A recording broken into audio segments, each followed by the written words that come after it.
5 seconds. Mr. Deputy Speaker, sir, the address of the governor has received praise from the government benches and criticism from the opposition benches.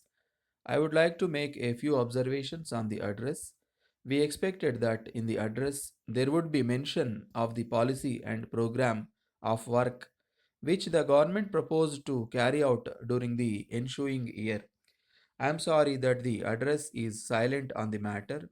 However, there is one thing which is interesting, and that is the desire on the part of the ministers to get useful suggestions from honorable members of this house.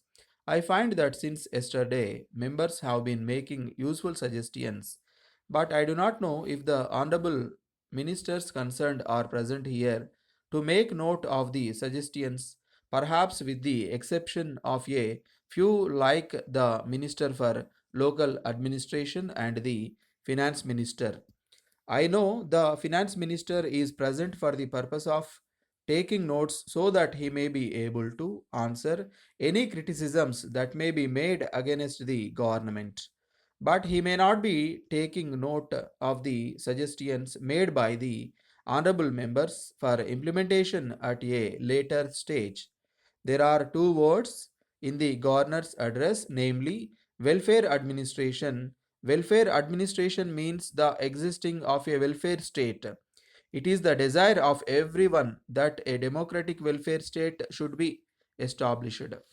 It means that there will be peace in plenty, that there will be no unemployment, that illiteracy will be eradicated, that the government will take care of the old and the infirm, and that the amenities which are now enjoyed by only a few rich people will be made available even to the common man.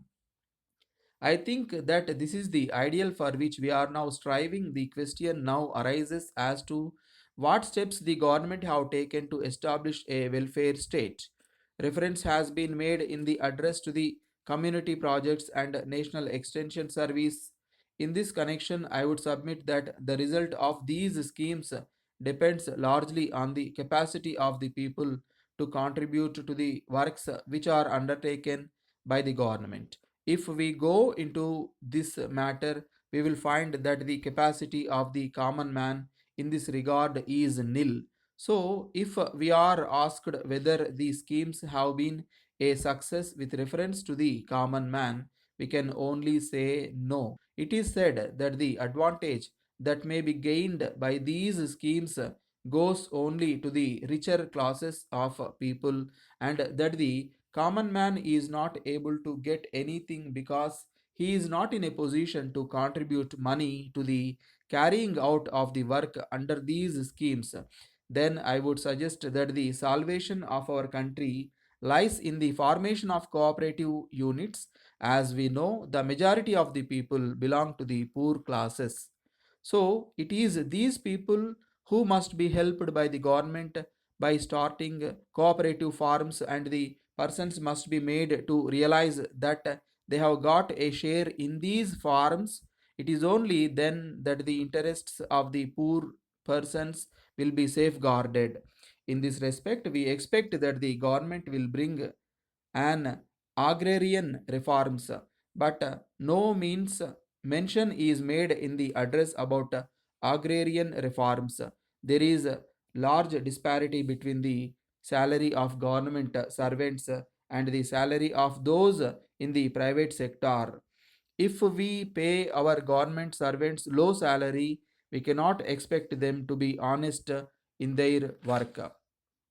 Letter from the Zonal Manager, New India Insurance Company, Kolkata, to Thiru Subramanian, Kolkata.